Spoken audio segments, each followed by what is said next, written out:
Meus irmãos queridos e amados, capítulo 20, versículos de 7 a 12, nós vamos falar hoje sobre mais um personagem da Bíblia.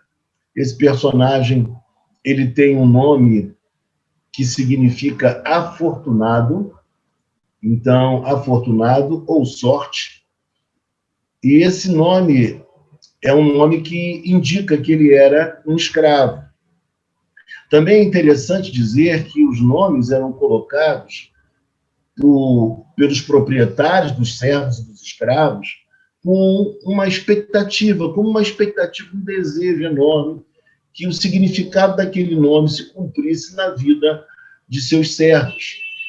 E com Eutico, parece que ele de fato foi alguém afortunado, porque como nós já lemos no texto, depois de cair do terceiro andar, ele consegue reviver, ressuscitar. O apóstolo Paulo o faz. Então, alguém que esteve morto e tornou a viver é um grande milagre, é uma maravilha, e isso também aponta para uma realidade futura, onde todos nós também ressuscitaremos. Paulo estava de passagem por Troade e seguiria a viagem no dia seguinte. Precisava, portanto, aproveitar ao máximo aquela oportunidade para instruir a igreja. Então, quando nós olhamos para o texto, a gente percebe que o apóstolo Paulo fala e fala bem, fala demoradamente. O texto nos conta que seu sermão se prolongou até meia-noite, o que não significa dizer, como alguns poderiam supor, que o sermão de Paulo tenha sido um sermão cansativo, ou também que nós devamos seguir esse mesmo modelo do apóstolo Paulo e ter um culto que não tem hora para acabar. Também não significa isso.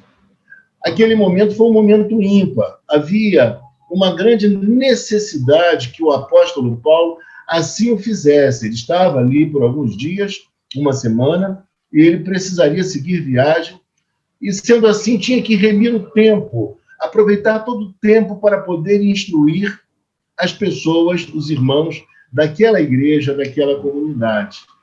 Vemos também no texto, meus irmãos, que ali eles se reuniam num cenáculo, no terceiro andar de uma casa.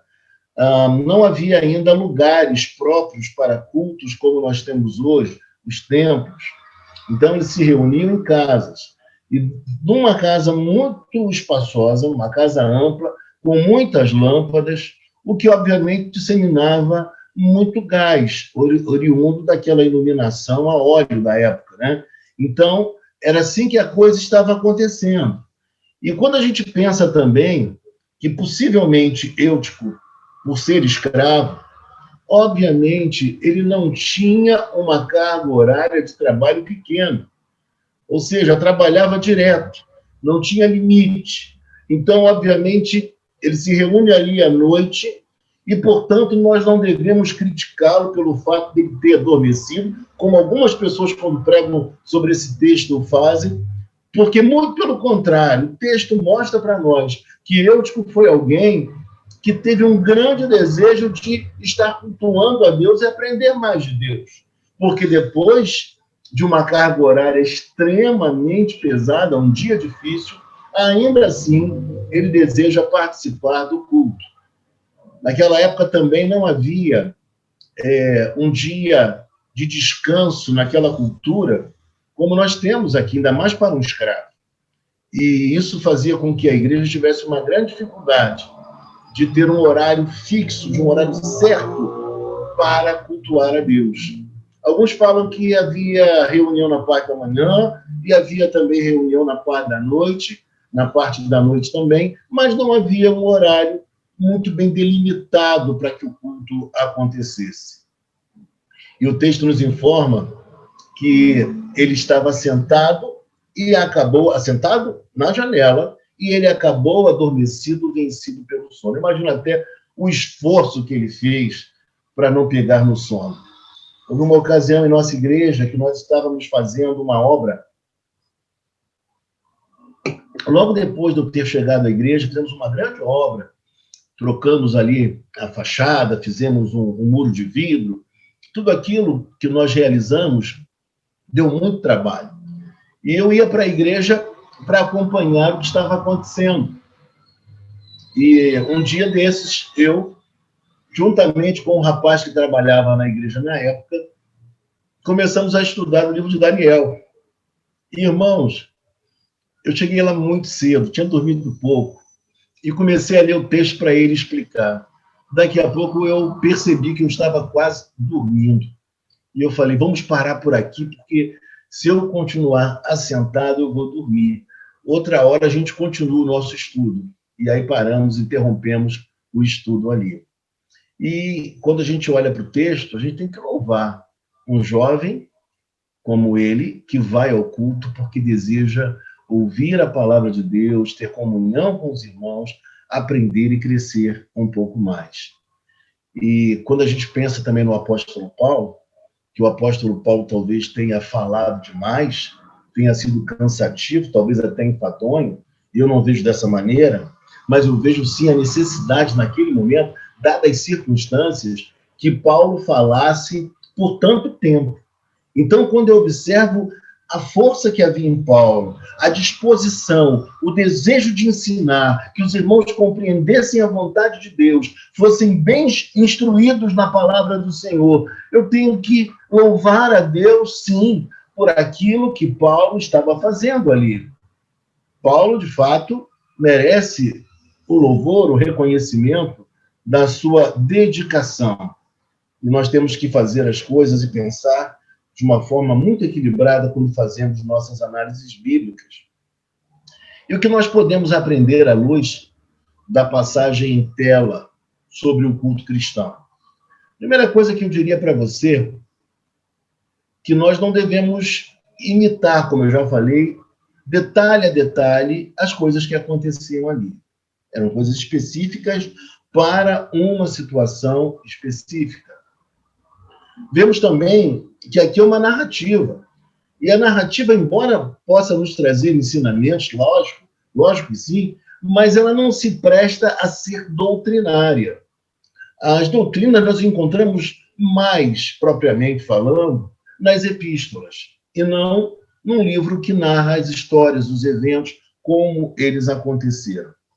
E quando a gente pensa no que aconteceu naquele lugar, a gente fica pensando o seguinte: essa passagem ela vai nos fornecer algumas lições, alguns princípios bíblicos, sim, que podem ser aplicados hoje.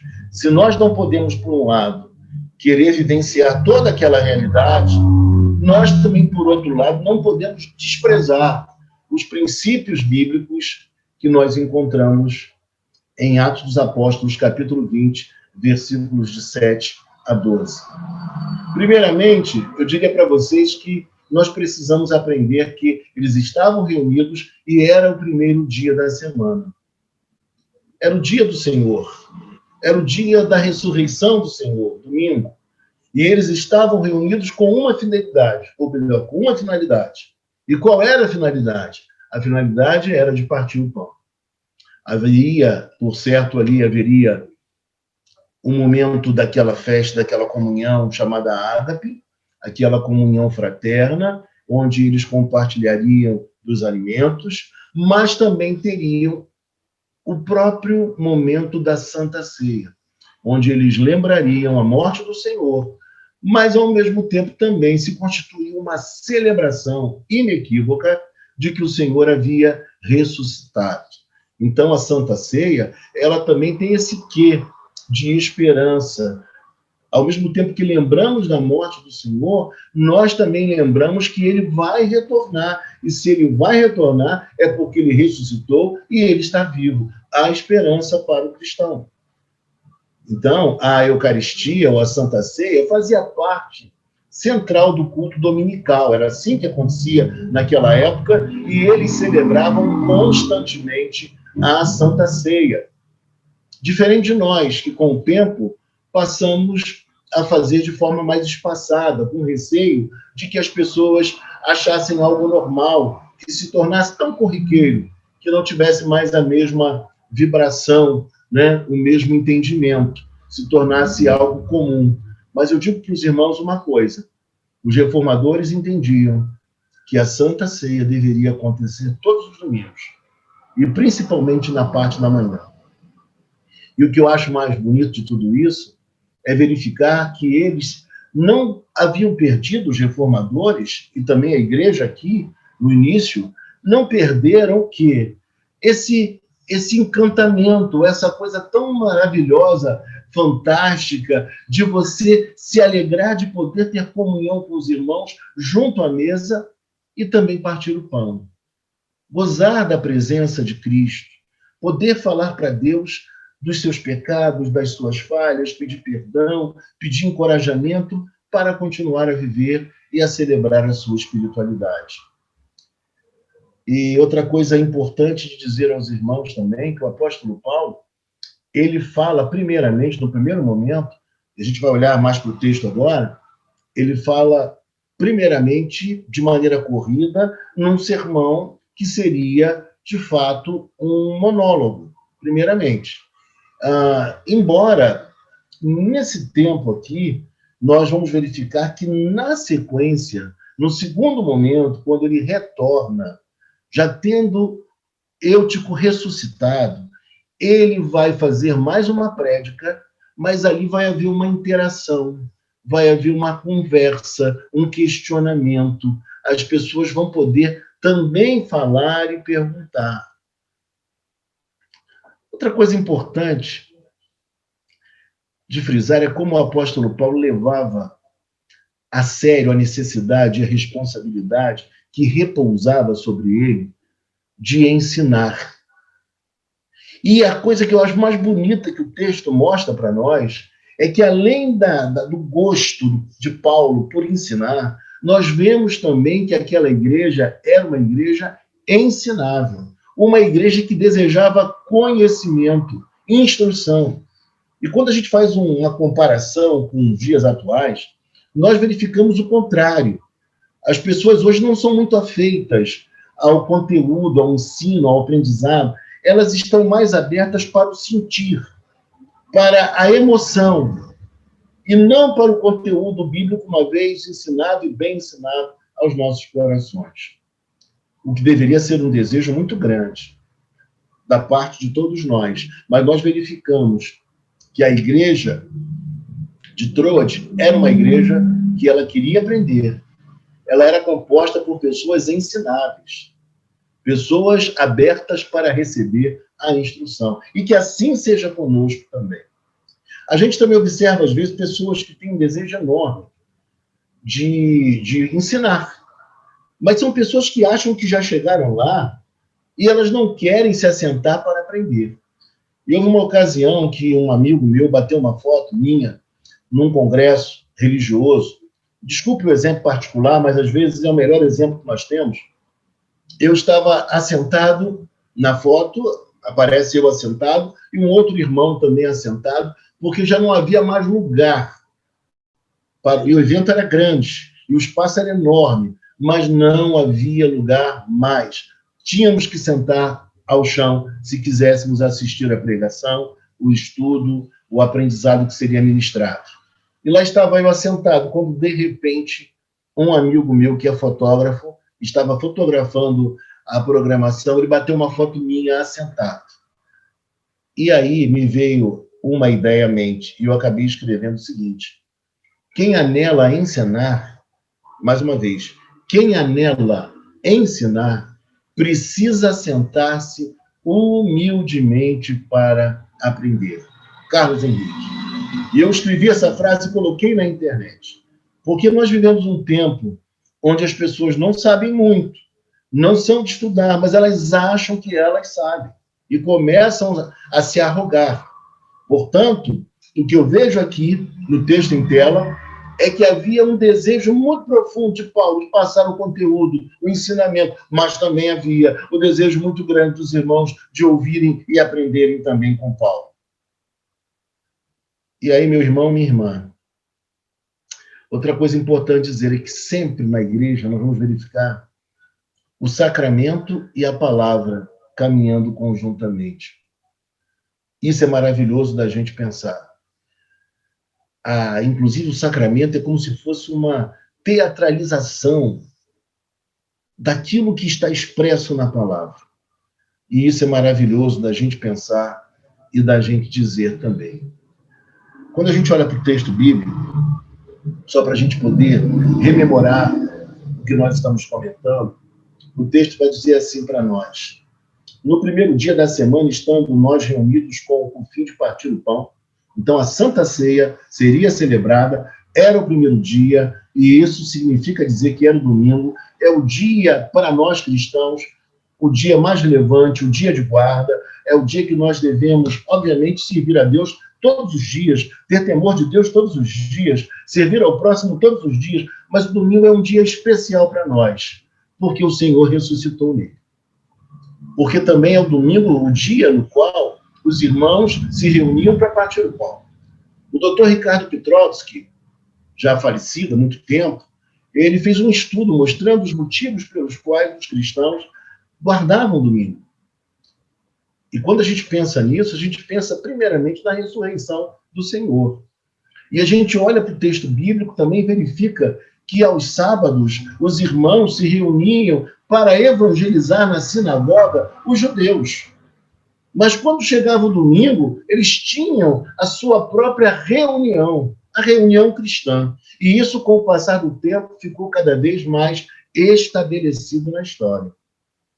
E o texto diz mais: Paulo, que devia seguir viagem de imediato, exortava-os e prolongou o discurso até meia-noite. Aqui algumas coisas importantes da gente comentar. A primeira delas é que Paulo estava de partida, ele ia viajar, deveria estar profundamente cansado, mas ele não deixou que até mesmo o fato de estar extenuado tirasse dele a vibração, o encantamento, o reconhecimento da importância de fazer aquilo para o qual ele foi chamado, pregar o Evangelho. E o texto nos fala ainda que Paulo os exortava. Essa expressão exortava, ela por vezes é muito mal compreendida. As pessoas pensam que é você brigar com o outro, mostrar os defeitos do outro e ponto final. E a pessoa vai sair daí cabeça baixa, cabisbaixa, triste, porque você a confrontou e mostrou que ela está equivocada, errada e ponto final. Mas o termo não quer dizer isso necessariamente.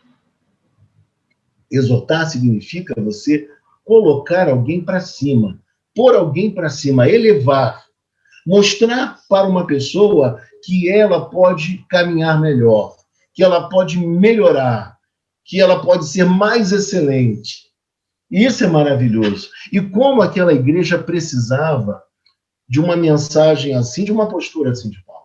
Eu digo para vocês nesta noite, como nós, em pleno século XXI, estamos precisando de mensagens que nos coloquem para cima, no bom sentido. Não é uma mensagem triunfalista, não uma mensagem que negue as verdades do que está acontecendo, não, de maneira alguma. Uma mensagem realista, sim, mas uma mensagem que traga esperança, encantamento, beleza, poesia, entusiasmo ao coração do cristão. Para que o cristão possa amanhecer e olhar para a vida e entender que o Senhor reina, que o Senhor governa, que Ele é o Senhor de todas as coisas, que Ele tem poder para cuidar de nós, para nos abençoar, para mudar as circunstâncias da nossa vida. Então, nós precisamos de uma mensagem que nos faça ver a vida de uma maneira alegre e esperançosa. Não podemos andar cabisbaixo, não podemos estar demasiadamente tristes, por mais que os nossos dias sejam dias difíceis. Mas nós temos que ter esperança, o reconhecimento que o nosso Senhor governa. Então, Paulo, ele incentiva, ele coloca para cima, ele fala do Evangelho, ele mostra que a realidade prática da vida do crente, ela pode e deve ser diferente, que as nossas relações podem ser melhores, que podemos viver uma vida dentro de casa, familiar, na relação com os amigos, com os irmãos na igreja, nós podemos viver uma vida de encantamento, de beleza, de satisfação. Isso é viável, isso é possível de nós vivermos. Se a dureza do nosso coração for embora, se nós olharmos para a vida dentro de uma perspectiva realmente cristã, nos afinarmos com o outro ou com os outros, nós conseguiremos viver a vida com muito mais beleza. E é isso que Deus tem para nós. Por isso, na minha oração no início, eu falei precisamos abrir os nossos olhos. Abrir os nossos olhos para olhar a vida e perceber quanta coisa linda Deus está fazendo e realizando. E perceber que nós temos um ao outro, que nós somos uma comunidade da fé, que nós temos ainda precariedade, mas nós temos belezas, nós temos coisas lindas que estão sendo construídas. E nós não podemos nos furtar a ver aquilo que é inequívoco. Irmãos amados e queridos, Paulo tinha essa vibração e esse encantamento com o Evangelho. Nós precisamos recuperar esse encantamento. Nós precisamos vibrar outra vez. Nós precisamos olhar para o outro e falar: é meu irmão. Eu quero o bem dele ou dela. Aquilo que eu puder fazer, ainda que haja um quê de esforço, de andar a segunda milha, de ajudá-lo, eu vou fazer. E quando a gente olha para o texto, meus irmãos queridos, Paulo os exorta, Paulo prolonga até meia-noite, mesmo tendo que partir no dia seguinte. A beleza da vida está aí. A gente fazer o que tem que ser feito, bem feito, com ânimo, com entusiasmo, com encantamento. É isso que vai marcar. É isso que vai fazer com que a gente lembre do outro. É isso que vai ficar na nossa recordação dos momentos vividos, dos bons tempos, de pessoas que eram de Deus, que viviam conosco, que não eram perfeitas, mas que trabalhavam com amor e com ardor pela obra e pela causa do Senhor, não medindo esforços. Irmãos, é assim que a gente deve viver, e é assim que a gente deve lembrar um do outro. Porque, infelizmente, nós não podemos negar que, por vezes, existem pessoas que elas estão andando totalmente na contramão daquilo que é proposto por Jesus Cristo. E, portanto, Paulo precisava ensinar, corrigir, persuadir. No versículo seguinte, nós lemos: havia muitas lâmpadas no cenáculo onde estávamos reunidos. Um jovem chamado Eutico, como eu falei para vocês, um nome que significa afortunado. Talvez esse nome tenha sido concedido a ele pelo seu próprio dono, porque ele sonhava, ele imaginava, ele tinha boas aspirações com Eutico, que estava sentado numa janela, adormecendo profundamente durante o prolongado discurso de Paulo. O prolongado discurso de Paulo. Meus irmãos, eu sei que por vezes nós temos compromissos, temos hora, mas nada tão bom como nos assentarmos para ouvir a palavra de Deus, de um pregador vocacionado por Deus, para nos ensinar, e sentar com toda atenção, com todo respeito, com toda reverência, aprendendo e bebendo, e percebendo ali aquilo que Deus deseja que nós saibamos. Oh, meu irmão, que coisa linda e maravilhosa. Mas aquele jovem vencido pelo sono, talvez, como eu falei no início, talvez a fumaça, o cansaço de um dia de trabalho, de sol a sol, talvez tenha feito com que Eutico adormecesse e caísse do terceiro andar. Isso me faz lembrar uma história do grande pregador, que eu sempre conto, a história do grande pregador Davi Gomes, da Igreja Batista da Esperança. Talvez os mais antigos devem lembrar dele. Davi Gomes tinha um sonho de ser pastor, seminarista, pregava nos lugares que o pastor o convocava, e um belo dia ele foi pregar num lugar, numa igreja, e havia um irmão que toda noite ele ia ao culto, ele era caixeiro viajante, e ele ia ao culto onde quer que ele estivesse, não importava a igreja, mas ele não ficava sem cultuar a Deus. E um belo dia, Davi Gomes está pregando seu sermão, seminarista, ainda um tanto quanto inseguro, e enquanto ele pregava, ele não percebeu, mas o irmão cochilou e bateu com a cabeça no banco. E toda a congregação caiu na gargalhada. E ele pensou que eles estavam rindo dele, que ele tivesse falado alguma coisa errada, algum gesto equivocado, enfim, e ele ficou profundamente frustrado. e disse que não iria mais pregar, porque já havia acontecido numa ocasião anterior dele estar pregando e o seu sermão ter voado. E ele, por ser muito novato, ficou completamente perdido, porque ele estava amparado naquilo que ele havia escrito. Meus irmãos, mas a semelhança de Eutico, aquele irmão também adormeceu durante o culto, no seu afã de não deixar de adorar a Deus e de participar da congregação, onde quer que ele estivesse. Quando a gente olha para o texto vai dizer assim para nós, veja comigo, vencido pelo sono, caiu do terceiro andar abaixo e foi levantado morto. E aqui tem uma coisa muito bonita, versículo 10. Descendo, porém, Paulo, inclinou-se sobre ele e, abraçando-o, disse: não vos perturbeis, que a vida nele está. Não fiquem apavorados, não fiquem amedrontados. É o que Paulo está dizendo aqui, no versículo de número 10. Mas o que me chama também a atenção no verso 10 é que, para Paulo, o culto é vida e a vida é culto. Irmãos, para nós também deve ser assim.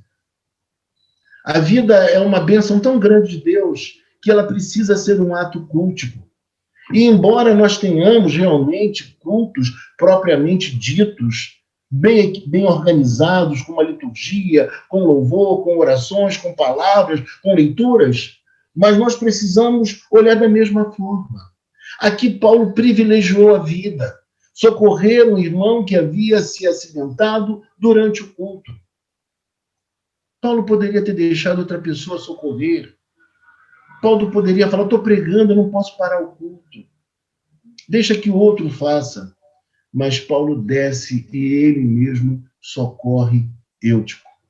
Quando eu vejo isso, eu vejo a beleza do cristianismo. O cristianismo não é frio. O cristianismo não é insensível. Não houve nenhuma ruptura do culto, na verdade. Houve, por um lado, se fôssemos formais, mas, por outro lado, não. Ele desceu para atender um irmão que estava naquele culto depois de um dia de trabalho extenuante. Estava ali para servir a Deus e acabou adormecendo. Eu vejo nisso a beleza. Eu vejo nisso uma relação que ultrapassa a formalidade, o lugar de culto, que nos convida e nos conclama a vida. É quando nós sabemos que um irmão nosso sofre e nós saímos em socorro a ele, ainda que não seja um momento de culto como aqui, propriamente dito. Mas é aquilo que nós fazemos.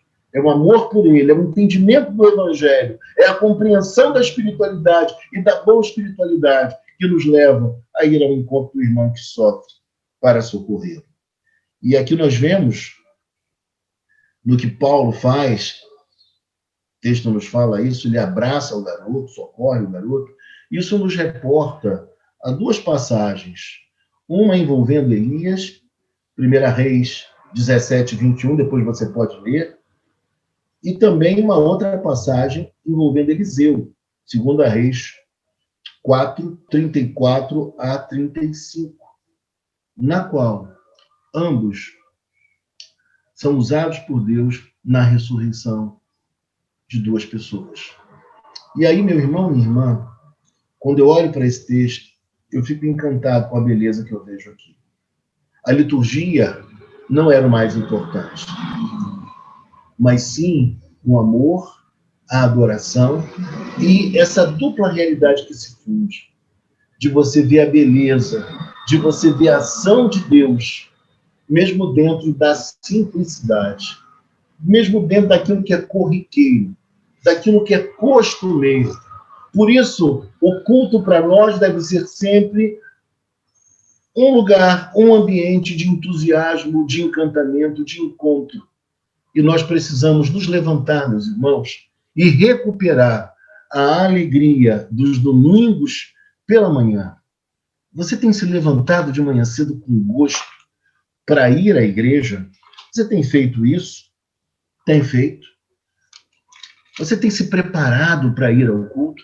Eu não estou falando aqui de ir com a melhor roupa, ir com roupa luxuosa, nada disso.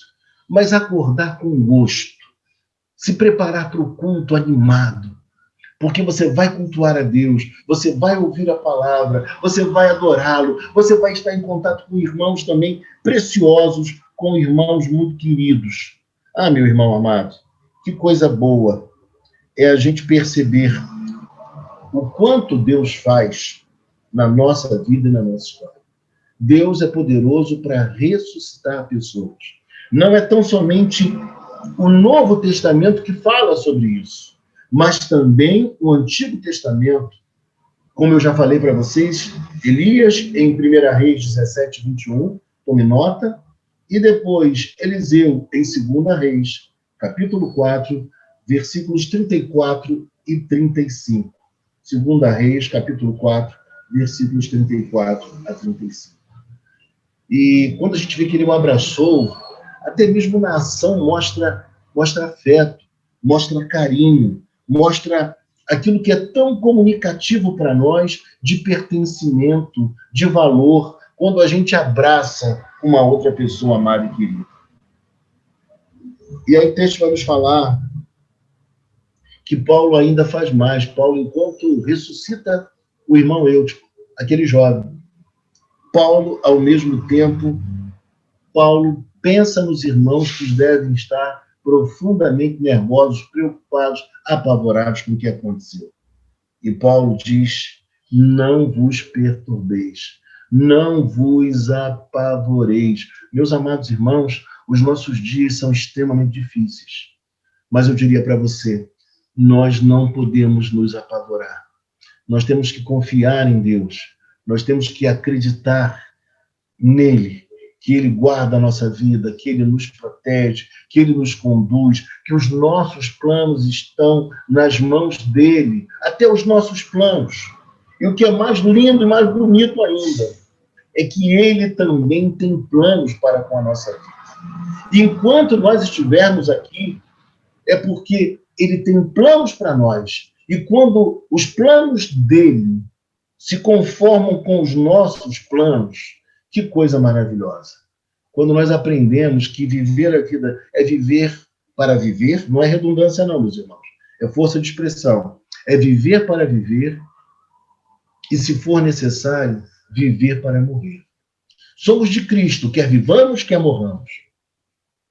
Viver a vida com essa singeleza, com esse aproveitamento dos momentos, dos instantes, dos encontros, das possibilidades que Deus coloca na nossa frente.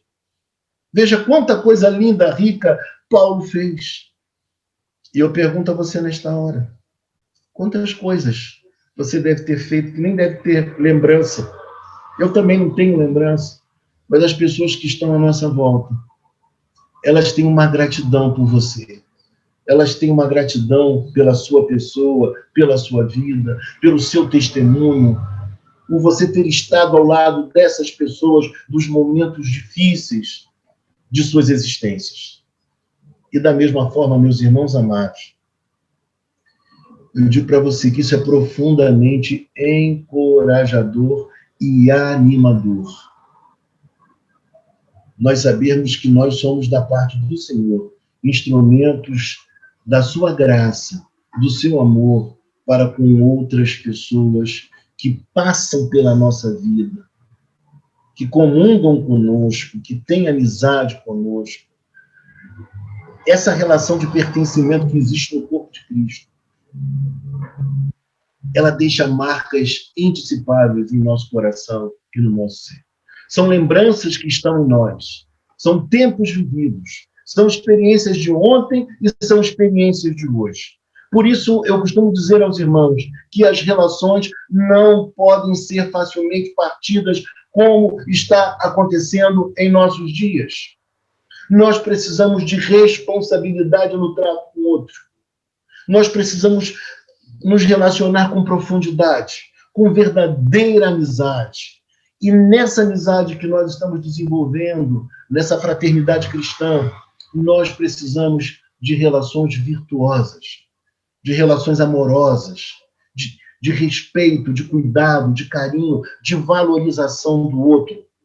Só deixa o outro pelo caminho quando não se entende verdadeiramente o que é o amor. As nossas relações não podem ser fragmentadas como estão acontecendo nos dias atuais. Nós precisamos ter estrada longa uns com os outros. Essa história que muita gente fala por aí, tantos homens que se levantam como sábios. Você precisa de algo novo. Você precisa de viver uma experiência nova. Você precisa de um novo prazer, de um novo... Irmãos, não é esse novo não, meus irmãos. O que a Bíblia fala como novo, que a gente vai viver, não é um novo novo. É um novo a partir daquilo que Deus já estabeleceu em sua palavra.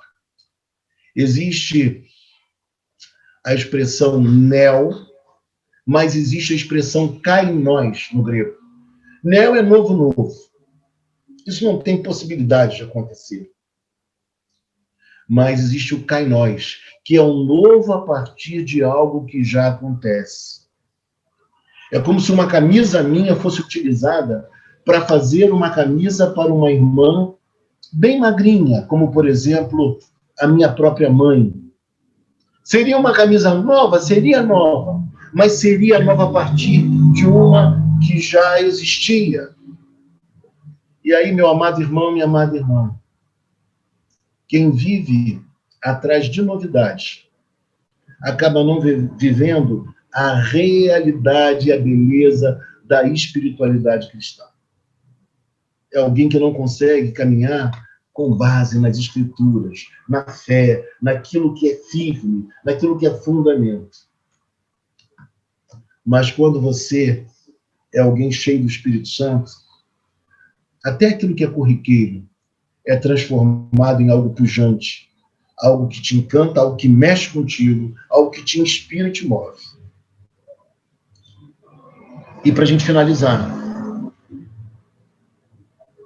versículo de número 11, subindo de novo, partiu o pão e comeu. E ainda lhes falou largamente até ao romper da alva. Versículo 11 nos fala que o apóstolo Paulo curou numa naturalidade, ressuscitou Eutico, e na sequência ele sobe, parte o pão e volta a falar outra vez. E fala largamente até o romper da alva. Aqui, por certo, houve um momento onde perguntas surgiram, onde dúvidas foram tiradas e sanadas. Mas é interessante dizer que ele falou por longas horas. E assim partiu. Ou seja, ele cumpriu o seu papel e partiu. Ele fez com afinco, com dedicação e esmero. Tudo que precisava ser feito como pregador e como apóstolo. Mas chegou o momento em que ele precisava partir, e ele partiu. E quando a gente olha para o texto fala assim: então conduziram vivo o rapaz e sentiram-se grandemente confortados. O texto fala para nós que ele ficou completamente são. Eutico estava completamente reabilitado. É o que o texto fala para nós. Um grande milagre aconteceu aqui. E aí, meus irmãos, eu lembro de uma frase que eu estava estudando, me deparei com ela, um pensamento de Charles Spurgeon, né? Que ele diz assim: se adorarmos e morrermos durante o culto, como aconteceu com Eutico, não teremos o apóstolo Paulo ou apóstolo algum para nos trazer de volta à vida. Então, se nós fizermos assim, se nós cultuarmos a Deus e acontecer conosco o que aconteceu com Eutico, nós não teremos o apóstolo Paulo ou outro apóstolo para nos ressuscitar. Mas uma coisa é certa, nós aguardamos uma ressurreição final. Nós sabemos que viveremos num novo céu e uma nova terra. Mas o que eu queria pensar com vocês hoje, irmãos, é justamente sobre isso, sobre a dedicação do apóstolo Paulo, sobre o esmero e a vontade também de Eutico de cultuar a Deus. O que eu quero falar para vocês é a paixão que havia nos irmãos, tanto para aprender como para cultuar a Deus, não medindo esforços para servir a Deus. Que assim seja comigo. Que assim seja com você, que me escuta e que me ouve. Que a gente possa se dedicar ao Senhor. Que a gente possa se valer dos princípios que esse texto destaca para nós.